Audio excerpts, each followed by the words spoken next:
Ceci est un livre audio autogénéré par Google. Les éditions Max Milo présentent Crime sans châtiment. Affaire Bouaké, un des plus grands scandales de la Ve République. De Jean Ballan. Pourquoi 9 militaires français sont-ils morts et 39 ont-ils été blessés le 6 novembre 2004 à Bouaké, en Côte d'Ivoire? 15 ans après les faits, ces crimes n'ont toujours pas trouvé de coupable. Un procès est prévu aux Assises de Paris en mars 2020 pour juger les 2 pilotes biélorusses suspects. Soulèvera-t-il la chape de plomb qui recouvre certainement l'un des plus grands scandales de la Ve République et met en cause 3 ministres français, Michel Alliot-Marie, ministre de la Défense, Dominique de Villepin, ministre de l'Intérieur, et Michel Barnier, ministre des Affaires étrangères, à l'époque des faits, sous la présidence de Jacques Chirac? Maître Jean Ballan est le principal avocat chargé de défendre les familles des soldats français tués et blessés. Il raconte ici pour la première fois son combat visant à lever le voile sur cette tragédie. Pendant 15 ans, avec le soutien de magistrats intègres, armé de son incroyable ténacité, il va aller de surprise en surprise, de bataille en bataille, afin de poursuivre un objectif. Démonter pièce par pièce un mensonge impliquant les plus hautes autorités du pays au nom d'intérêts peu avouables. Chaque fait, chaque mot rapporté est étayé par des documents indiscutables. C'est le scandale d'État le plus secret et le plus sanglant de la Ve République. Jean Ballan est avocat au barreau de Paris. Des notes sont disponibles sur les éditions numériques et papier du livre. Préface du général Renaud de Malocène, commandant en second de la force Licorne entre février et juin 2005. Le samedi 6 novembre 2004, 9 soldats français et un Américain sont morts à Bouaké, en République de Côte d'Ivoire. L'armée française était présente en permanence en Côte d'Ivoire depuis l'indépendance du pays, en 1960, dans le cadre d'accords de défense, et elle s'est ainsi retrouvée au milieu d'une situation de quasi-guerre civile, après un coup d'État manqué le 19 septembre 2002, qui s'était transformé en une rébellion qui coupait le pays en deux. En 2004, avec des effectifs accrus, elle s'interposait, dans un cadre plus élargi, sous couvert d'un mandat des Nations Unies, avec l'accord du gouvernement légal. Pourtant, ces soldats ne sont pas morts en se battant. Ils sont morts assassinés lâchement par des avions de chasse ivoiriens, dont on ne sait pas vraiment aux ordres de qui ils agissaient. Ce drame a déclenché une crise très grave entre la France et la Côte d'Ivoire, alors même que nous venions au secours de ce pays déchiré. Si le président de la République et le ministre de la Défense de l'époque, lors d'une cérémonie émouvante aux Invalides, se sont engagés au nom de la France à ne pas oublier ces soldats morts pour la France et à tout faire pour que la vérité éclate, les familles, elles, ont été ensuite oubliées et laissées par tous dans l'ignorance des causes réelles de cette agression. Pourquoi la Côte d'Ivoire aurait-elle tué ceux-là même qui venaient à son chevet? Y avait-elle intérêt? Était-elle réellement la commanditaire d'une telle action violente? Pourquoi les pilotes des avions n'ont-ils jamais été interrogés, bien qu'ils aient été arrêtés à 2 reprises? Pourquoi le silence des uns, le mensonge des autres? Heureusement, tous n'ont pas oublié ces 9 soldats décédés dans cette attaque. Maître Jean Ballan, à l'origine commis d'office pour la défense d'une partie des familles de ces soldats, s'est lancé d'abord avec une grande conscience professionnelle dans l'approfondissement de ce dossier, dont on ne connaissait que ce qu'en disait la presse. Tel était son métier.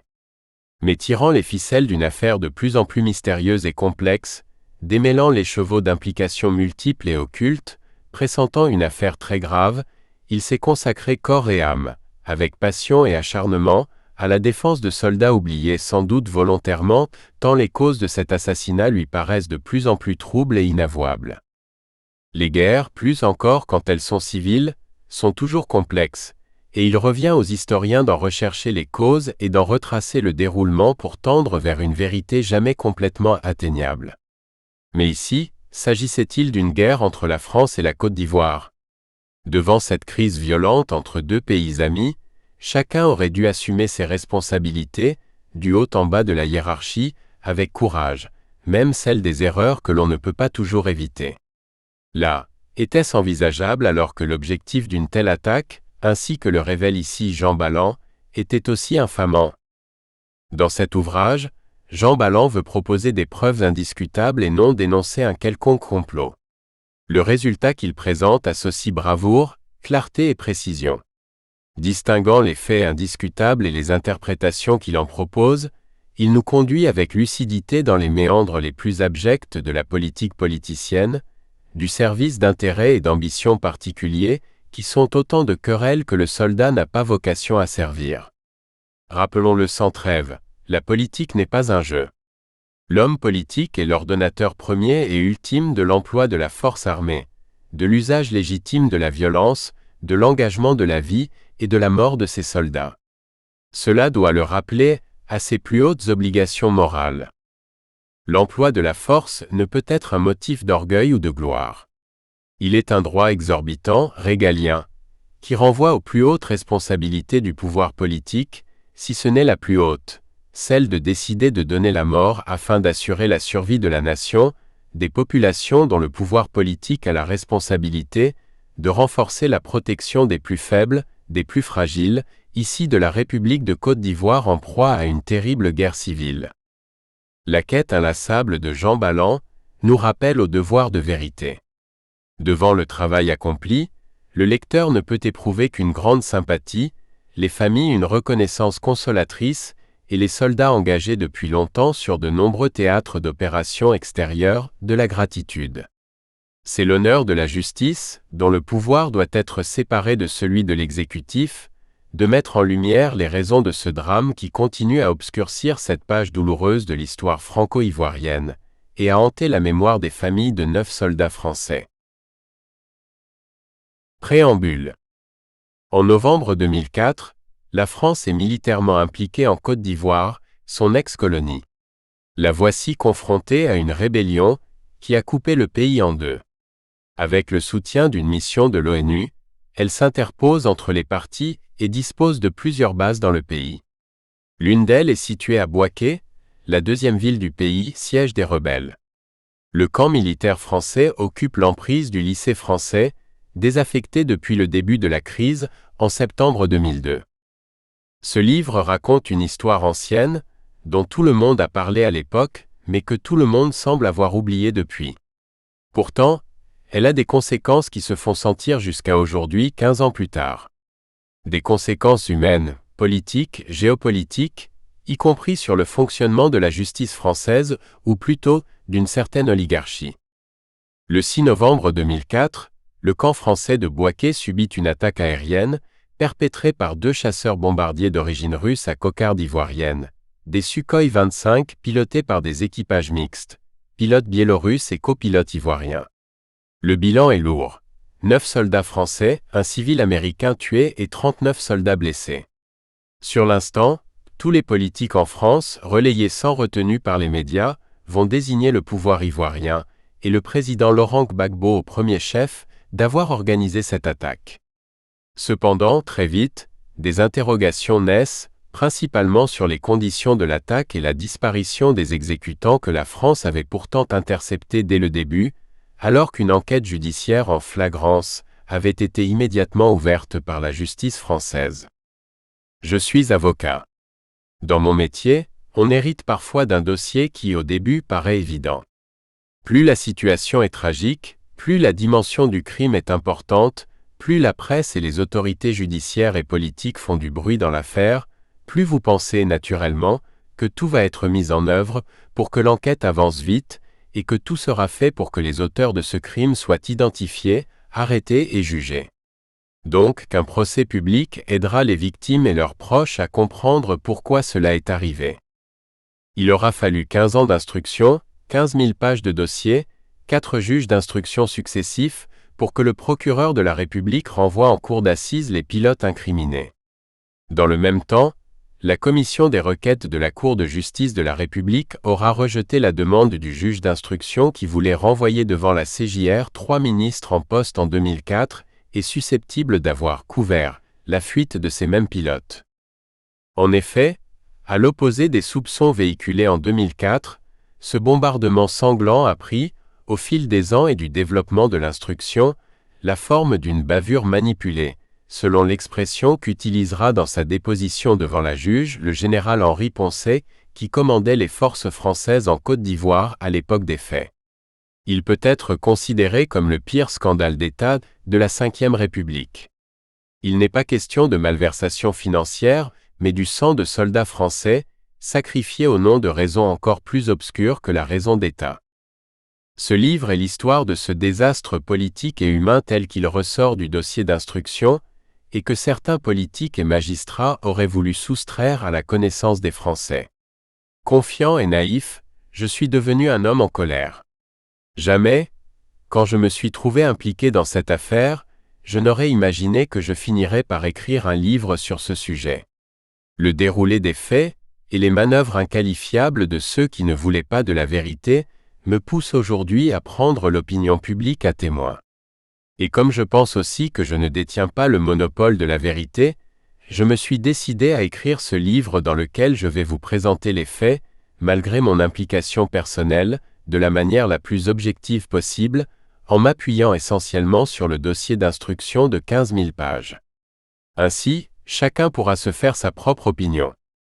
Dès maintenant, je réfute toute approche complotiste dans cet ouvrage. C'est en effet à la mode de qualifier ainsi la moindre pensée dérangeante. Je ne vais faire qu'une chose, porter à la connaissance de chacun les preuves indiscutables telles qu'elles figurent au dossier de l'instruction. Et le dossier d'instruction est tout sauf complotiste. Je pense très sincèrement que certains ont tout fait pour tenter de dissimuler une réalité terrible, et que les soldats morts à Bouaké ont été enterrés une deuxième fois. Non seulement pour des raisons d'État, ce que, à l'extrême rigueur, je peux comprendre sans l'admettre, mais également et surtout par un système qui gangrène la France depuis longtemps, celui d'une nomenclatura opaque, que j'appelle la mafia des bien-nés, ou la bande des copains et des coquins, qui comporte en son sein des gens qui se connaissent tous, qui ont des liens d'amitié ou d'intérêt commun dans tous les postes importants de la République. Chez les politiques, dans les médias, et le plus grave parmi les magistrats aussi. Je l'affirme avec force. Au long de ce livre, j'apporterai des éléments de démonstration. Pendant 15 ans, je me suis battu pour chercher à connaître la vérité. La seule vérité que l'on peut avoir pour mettre fin à des polémiques. La vérité judiciaire. Or, tout a été mis en œuvre, d'une manière méprisable mais efficace, pour que cette vérité judiciaire ne puisse jamais éclater.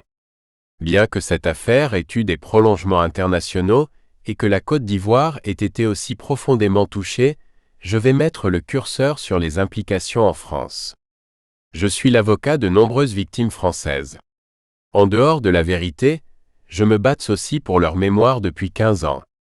Je me bats aussi pour l'honneur de l'armée française, manipulée sans vergogne dans cette affaire par une camarilla au pouvoir en 2004. Cette affaire est-elle le pire scandale de la Ve République qu'on a essayé à tout prix de cacher? Vous trouverez dans ce livre des éléments, ceux du dossier, qui peuvent faire aller dans ce sens, y compris dans l'attitude des présidents de la République qui se sont succédés depuis 2004. Cette thèse m'est apparue, au fur et à mesure de l'avancée de l'instruction, comme plus que plausible. Et au long de cette même instruction, quand je l'ai évoquée publiquement, aucune antithèse ne me fut opposée. Normal, le silence est la mère de l'oubli. Cette tentative de dissimulation était-elle, simplement, destinée à protéger une catégorie de gens intouchables et qui s'est manifestée jusqu'à l'indécence? Je veux nommer ici de Villepin, Alliot-Marie et Barnier. Ce qui m'indigne le plus, ce n'est pas le fait que l'on ne connaisse pas la vérité judiciaire. C'est le fait qu'on a fait tout, absolument tout pour empêcher de la connaître. Pourtant, le mercredi 10 novembre 2004, le président de la République, Jacques Chirac, s'était engagé par un vibrant discours lors de la cérémonie d'hommage national aux soldats morts à Bouaké, dans le cadre solennel de la Cour d'honneur des Invalides à Paris. Citant les soldats tombés au champ d'honneur, Hilton.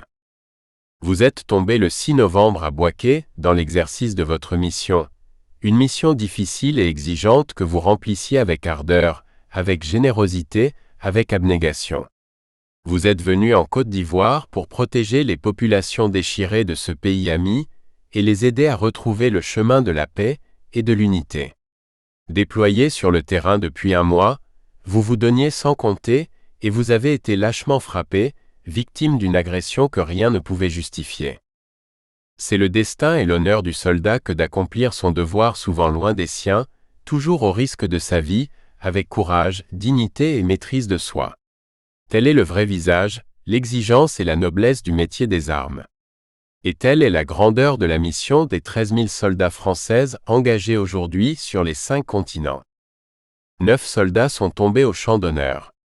Ils sont tombés loin de leur patrie, loin des leurs, alors qu'ils s'interposaient pour défendre le droit et assurer la sécurité d'un pays ami. Ce qu'ils ont fait mérite notre admiration et notre reconnaissance. Nous leur devons respect et gratitude. Au nom des Françaises et des Français, je veux leur rendre l'hommage solennel de la nation. Je m'incline avec émotion devant la douleur de leurs parents et de leurs proches. Je sais ce qu'ils ressentent et je leur dis simplement, dans ce jour d'immense chagrin, vous pouvez être fiers d'eux comme nous le sommes tous. J'associe à cet hommage nos blessés. Je pense à leurs familles et à leurs proches. Je leur souhaite un très rapide et complet rétablissement.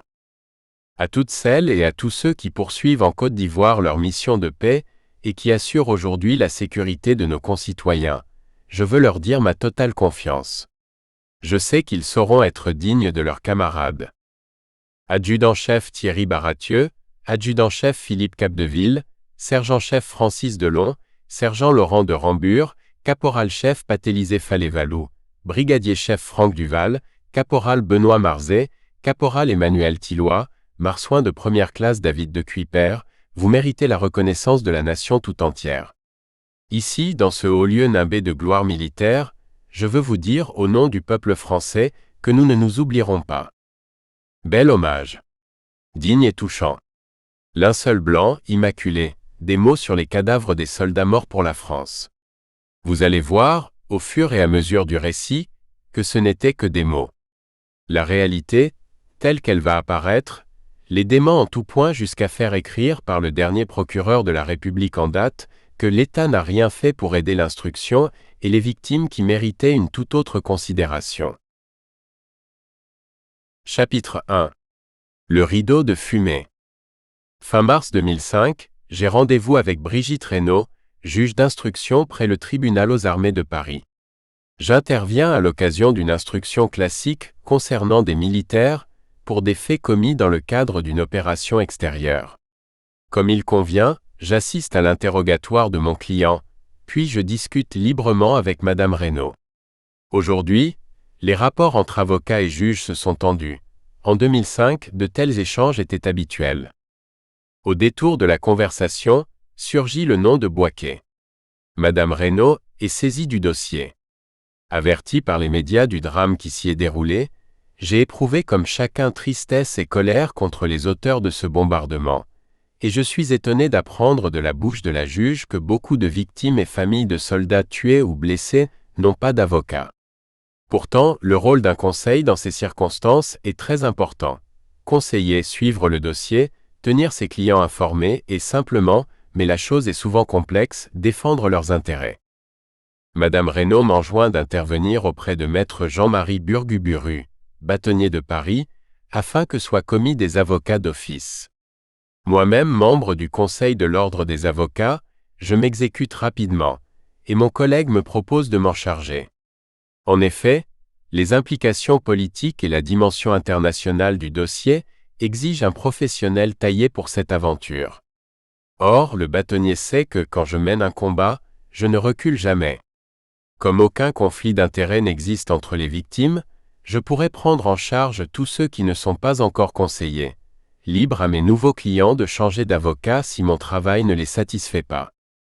J'accepte la gageure, sans toutefois en mesurer l'ampleur. J'ai conscience qu'être commis d'office pour représenter plus de 20 personnes, financièrement, c'est une catastrophe. Dans les affaires correctionnelles ou criminelles, plus de 70% des mises en examen sont défendues par des avocats commis d'office, faute de pouvoir se payer un avocat de leur choix. À l'époque, un avocat commis d'office perçoit 1 280 € à la clôture de l'instruction. Autant dire que pour une affaire qui nécessite des centaines voire des milliers d'heures de travail, le calcul est vite fait. Néanmoins, je n'hésite pas une seconde. Par chance, ma situation s'améliorera par la suite. La très grande majorité des victimes m'ayant confirmé dans mes fonctions, l'armée a pris en charge mes honoraires. Sans cela, je n'aurais pas pu me consacrer à 100% à ce dossier, sous peine de banqueroute.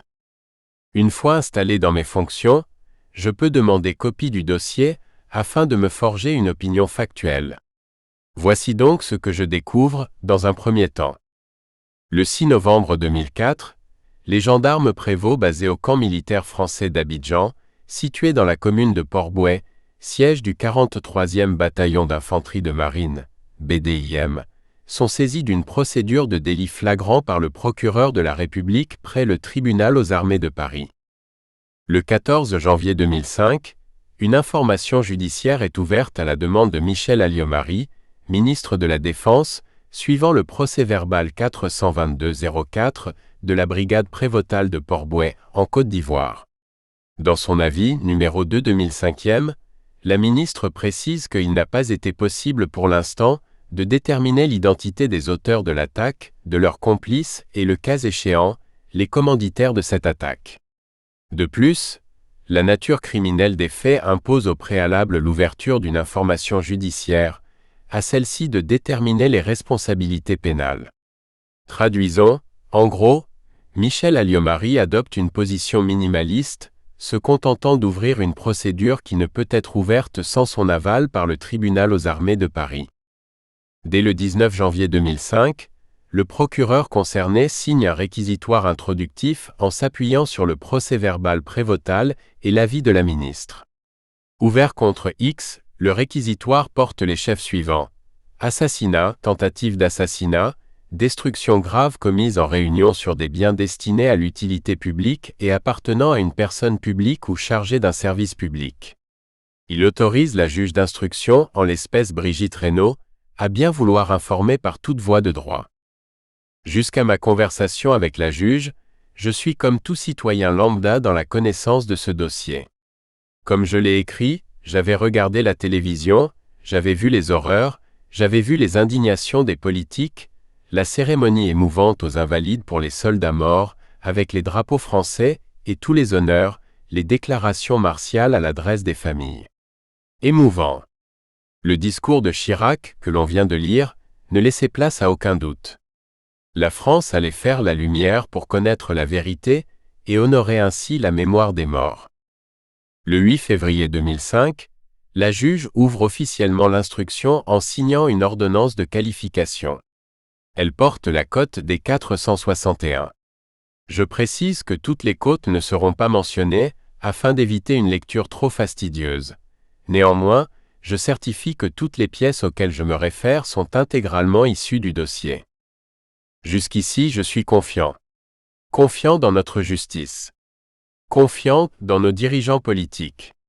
Confiant dans l'idée que nous allions, chacun à sa place, mais tous ensemble, rendre justice aux soldats morts ou blessés pour la France.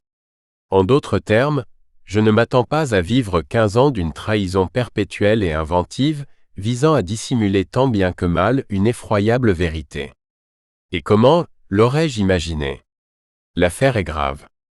Le dossier est sensible. La procédure semble lancée dans les règles de l'art.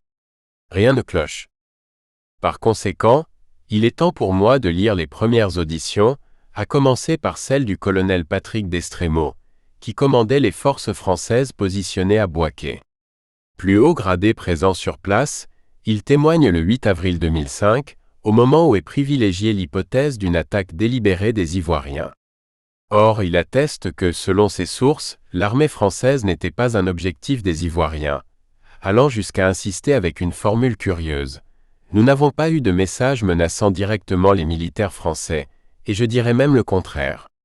À la fin de sa déposition, il enfonce le clou. Je ne pense que ni le colonel Mangou, ni le lieutenant-colonel Goury, officiers ivoiriens qui seront promus après le bombardement, n'avaient intérêt à attaquer l'emprise des Cartes, où ils se trouvaient. Cette observation contredit la version martelée par les autorités depuis l'attaque. Ainsi, le 22 novembre 2004, 2 semaines après le bombardement, la mère d'un des soldats tués à Bouaké vient déposer plainte à Châtellerault, auprès de Philippe Toulouse, officier de police judiciaire. En voici le contenu. Je me présente à vos services à la demande du général d'armée Bernard Torette, au sujet du décès de mon fils. Lors du bombardement, il a été tué par l'armée régulière de la Côte d'Ivoire, avec 7 autres de ses camarades, dans des circonstances qui tendent à prouver que le gouvernement ivoirien avait ordonné le bombardement. Personnellement, et au vu de ce que m'en ont dit le général Torette ainsi que les autorités françaises, il ne fait aucun doute que ce bombardement était programmé par l'armée ivoirienne. Le même jour, dans le même commissariat, la concubine du défunt caporal accomplit la même démarche auprès du lieutenant de police Étienne Martineau. Elle précise « Je ne sais pas grand-chose des circonstances de sa mort. En tout cas, je n'en sais pas plus que ce qui s'est dit dans les différents médias. » Et pourtant, elle dépose plainte contre le gouvernement ivoirien pour assassinat. En d'autres termes, les plus hauts dignitaires militaires et les médias semblent avoir convaincu l'opinion en général, et les proches en particulier, que Laurent Gbagbo avait commandité cette attaque. Pourtant, cette certitude se révèle fragile. Le 7 avril 2005, un jour avant le témoignage du colonel Destremo, la juge d'instruction interroge la mère et la concubine de feu le caporal. À la question, depuis les événements du 6 novembre 2004, avez-vous eu des informations précises sur les faits? La réponse de la mère est sans ambiguïté. Nous n'avons eu que des informations parcellaires voire mensongères, à mon sens. La jeune veuve étaye ce sentiment en déclarant « J'ai appris avec difficulté la nature exacte des blessures de mon concubin. Aujourd'hui, nous allons prendre connaissance du dossier, c'est-à-dire le consulter, voir et regarder les photographies des faits. Il ne nous a été possible, ni à moi, ni à ma belle-mère, de voir le corps de mon concubin, alors que nous nous sommes rendus à cette fin au Val-de-Grâce le lundi suivant le bombardement. En effet, tous les corps se trouvaient au Val-de-Grâce. Plus généralement, nous voudrions savoir ce qui s'est passé lors du bombardement, et évidemment, en connaître les auteurs car, en définitive, nous avons bénéficié de peu de renseignements et de soutien. L'inflexion est notable. Peu à peu, le rideau de fumée se dissipe. Il devient évident que rien n'est évident, surtout pas ce qui est montré comme évident. Les témoignages des soldats qui avaient subi l'attaque meurtrière sont poignants. Très choqués, touchés profondément par la mort de leurs camarades, beaucoup atteints dans leur propre chair, dignes et précis, les militaires présents sur place décrivent les faits tels qu'ils les ont subis. Ainsi, le 29 novembre 2004, au prévôt Gérard Moricard, chargé de l'enquête préliminaire, le capitaine Xavier Boisvert déclare « Je suis affecté au RICM, régiment d'infanterie de chars de marine de Poitiers, détaché auprès du GTIA, groupement tactique interarmes de la force Licorne déployée en Côte d'Ivoire, à Bouaké. Le samedi 6 novembre, en début d'après-midi, l'emprise militaire de Descartes a été l'objet d'une frappe aérienne FANCI, Forces armées nationales de Côte d'Ivoire, dans les conditions suivantes. Je me trouvais au collège Descartes, à proximité de l'infirmerie. Je me trouvais en compagnie du médecin-chef, le lieutenant-colonel Mathieu, et du capitaine Gattucci. En alerte aérienne depuis quelques instants, nous avions enfilé casque et gilet pare-balles. Nous étions à l'extérieur, et observions le premier passage des avions au-dessus de Descartes. L'avion volait dans le sens nord-sud, à très basse altitude et sur le côté. Nous avons même senti le souffle de son passage. À cet instant, nous nous sommes mis à l'abri sous le préau. Cet appareil a effectué un virage pour revenir sur Descartes. Nous l'entendions tout proche. Aussitôt après, les explosions ont retenti.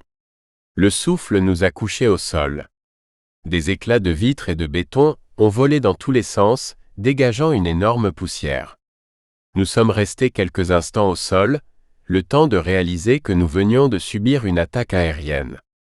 Nous avons entendu sur la radio du poste de commandement que le foyer était en feu. Je me suis dirigé vers cet endroit pour constater que ce lieu de vie était complètement détruit et en feu. J'ai couru chercher un extincteur et tenté de circonscrire le feu. Il y avait déjà beaucoup de militaires sur place, qui s'affairaient autour des nombreux blessés ou luttaient contre le feu. Mon extincteur vide, je suis entré dans le foyer en défonçant la porte, afin de vérifier qu'il n'y avait personne. Par chance, Le foyer était fermé à ce moment-là. Le caporal-chef Jussaume m'a aidé à fouiller le foyer. Nous espérons que vous avez apprécié cet aperçu. Pour continuer à écouter ce livre audio sur Google Play Livres, utilisez le lien dans la description de la vidéo.